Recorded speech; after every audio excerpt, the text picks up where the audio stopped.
Décryptage. Un éclairage juridique, politique et historique de notre société, présenté par Bertrand Sergue, docteur en droit.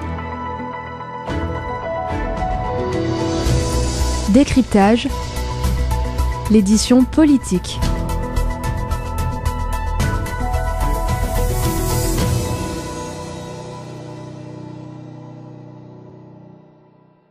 Décryptage de la présidence de Valéry Giscard d'Estaing. Nous reprenons notre série de chroniques consacrée à l'étude des présidents de la Ve République. Nous nous intéressons dès à présent au troisième chef de l'État sous notre régime républicain actuel, à savoir Valéry Giscard d'Estaing, ayant exercé la fonction suprême de 1974 à 1981. Monsieur Valéry Giscard d'Estaing, dit VGE, est né à Coblence, en Allemagne, bien qu'étant de nationalité française. Il effectua ses études en France, à l'école de Polytechnique, et exerça la profession d'inspecteur des finances. Marié à Anne Anémone, Valéry Giscard d'Estaing eut 4 enfants issus de cette union: Valérie-Anne, éditrice de profession, Henri, devenu homme d'affaires, Louis, qui fut homme politique, et Jacinthe, une ancienne vétérinaire. La politique est une affaire de famille chez les Giscard d'Estaing. Avec un grand-père élu député du Puy-de-Dôme et nommé ministre de l'Instruction publique, un grand-père élu sénateur puis député, VGE avait toutes les cartes en main pour devenir homme politique, et ce d'autant plus que son grand-père fit tout ce qui était en son pouvoir afin de léguer sa circonscription électorale à son petit-fils. Une opération couronnée de succès car Valéry Giscard d'Estaing sera élu député du Puy-de-Dôme à l'âge de 30 ans, puis deviendra ministre au sein du gouvernement de Michel Debré en 1959, et enfin chef de l'État en 1974 à l'âge de 48 ans. La volonté de Valéry Giscard d'Estaing de moderniser la société française se traduisit d'abord par une rupture avec certaines traditions protocolaires et un changement de style. Les réformes engagées par le président VGE se concentrèrent principalement sur les évolutions de nature sociétale. Le début de son septennat fut en effet marqué par des réformes ayant trait au changement des mœurs. Sur le plan de l'arène politique, l'on se souviendra des débats télévisuels entre Valéry Giscard d'Estaing et François Mitterrand. Le premier n'hésitant pas à affirmer à son concurrent à la présidence de la République que « Eh bien, Monsieur Mitterrand, si on vous a écouté comme je vous ai écouté avec intérêt, on est convaincu que ce qu'il faut faire, ça n'est pas ce que vous proposez. D'abord, je vais vous dire quelque chose, je trouve toujours choquant et blessant de s'arroger le monopole du cœur. Vous n'avez pas, Monsieur Mitterrand, le monopole du cœur. Vous ne l'avez pas. J'ai un cœur comme le vôtre qui bat sa cadence et qui est le mien. Vous n'avez pas le monopole du cœur. Et ne parlez pas aux Français de cette façon si blessante pour les autres. » François Mitterrand, quant à lui, rétorqua à Valéry Giscard d'Estaing ceci. « Vous ne voulez pas parler du passé, je comprends bien naturellement. Et vous avez tendance un peu à reprendre le refrain d'il y a 7 ans, l'homme du passé. C'est quand même ennuyeux que dans l'intervalle vous soyez devenu, vous, l'homme du passif.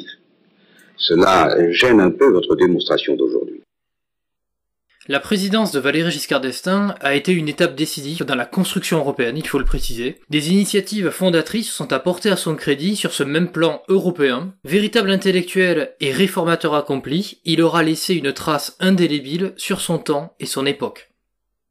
Si l'on devrait dresser une liste des grandes décisions, événements marquants sous la présidence de Valéry Giscard d'Estaing, nous citerions la modernisation de la vie politique tout d'abord, qui se concrétisa par la loi abaissant l'âge de la majorité civile et du droit de vote de 21 ans à 18 ans.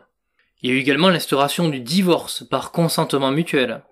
Autre événement important, sous la présidence de Valéry Giscard d'Estaing, Simone Veil, ministre de la Santé sous son septennat, va faire voter en 1975 la loi dite loi Veil, qui dépénalise l'interruption volontaire de grossesse. Cette dernière, Simone Veil, s'exprima à l'Assemblée nationale. Je le dis avec toute ma conviction, l'avortement doit rester l'exception, l'ultime recours pour des situations sans issue. Mais comment le tolérer sans qu'il perde ce caractère d'exception, sans que la société paraisse l'encourager? Je voudrais tout d'abord vous faire partager une conviction de femme. Je m'excuse de le faire devant cette assemblée presque exclusivement composée d'hommes. Aucune femme ne recourt de gaieté de cœur à l'avortement. Il suffit d'écouter les femmes. C'est toujours un drame, cela restera toujours un drame. C'est pourquoi, si le projet qui vous est présenté tient compte de la situation de fait existante, s'il admet la possibilité d'une interruption de grossesse, c'est pour la contrôler et autant que possible en dissuader la femme. L'on pourrait également citer l'ouverture de la saisine du Conseil constitutionnel à 60 députés et 60 sénateurs, donc à l'opposition. Valéry Giscard d'Estaing, en tant qu'européaniste convaincu, sera un des principaux instigateurs du système monétaire européen, le SME, ainsi que de l'élection des députés au Parlement européen, à partir de l'année 1969. Nous pouvons également citer la suppression de l'Office de radiodiffusion télévision française ORTF, sous la présidence de Valéry Giscard d'Estaing. C'était un établissement public à caractère industriel et commercial. L'ORTF fut notamment créé en 1964, afin de permettre à l'État français de disposer d'un monopole sur la radio et la télévision française. En 1975, cet établissement fut supprimé et se trouva remplacé par 7 sociétés différentes. Il y a eu également la création du collège unique en 1975 via une réforme éducative dont le but affiché était une uniformisation de l'enseignement avec un regroupement de l'ensemble des élèves de la 6e à la 3e dans un même établissement scolaire. Si l'on devait résumer les principales difficultés rencontrées durant le mandat de Valéry Giscard d'Estaing, nous citerions les chocs pétroliers de 1973 à 1979 qui ont entraîné une très forte hausse du prix du baril de pétrole. Il a été quadruplé en mars 1974. Pour être précis, il est passé de 2,59$ à 11,65$ le baril. VGE devra faire face à cette crise financière mondiale. Il y a eu également des relations extrêmement tendues entre le président et son premier ministre Jacques Chirac. Ce dernier démissionna de son mandat devant les caméras de presse en affirmant que « Je viens de remettre la démission de mon gouvernement au président de la République. Je l'avais préalablement informé de mon intention. En effet, je ne dispose pas des moyens que j'estime aujourd'hui nécessaires pour assumer efficacement mes fonctions de Premier ministre. Et dans ces conditions, j'ai décidé d'y mettre fin. » De cette mésentente avec Jacques Chirac découlera la résistance et même l'opposition des membres de la majorité présidentielle à la réalisation de nombreuses réformes pourtant voulues par le président Valéry Giscard d'Estaing. Sous la présidence de VGE, il y aurait de plus une forte hausse du chômage. Autre élément qui aura eu raison de la réélection avortée de Valéry Giscard d'Estaing, c'est le scandale des diamants de Bokassa, révélé par Le Canard enchaîné. Le 10 octobre 1979, le journal satirique publie en effet un document faisant état d'une commande de diamants que le président et empereur de Centrafrique, Jean Bedel Bokassa, aurait offert au président Valéry Giscard d'Estaing, alors ministre des Finances de l'époque. Ce dernier tenta, maladroitement, de se dédouaner de toute responsabilité en l'espèce. Et je vous cache pas que c'est obligeant pour moi de répondre à des questions de cette nature, mais je peux vous dire que déjà, au cours des dernières années, de nombreux cadeaux ont été envoyés à des œuvres de bienfaisance.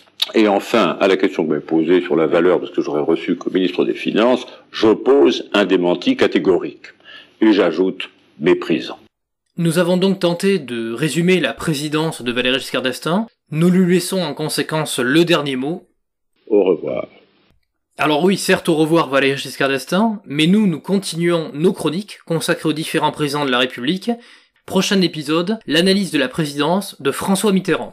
Je vous dis donc à très bientôt.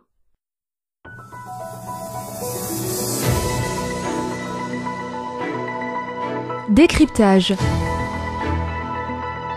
Un éclairage juridique, politique et historique de notre société, présenté par Bertrand Sergue, docteur en droit. Décryptage, l'édition politique.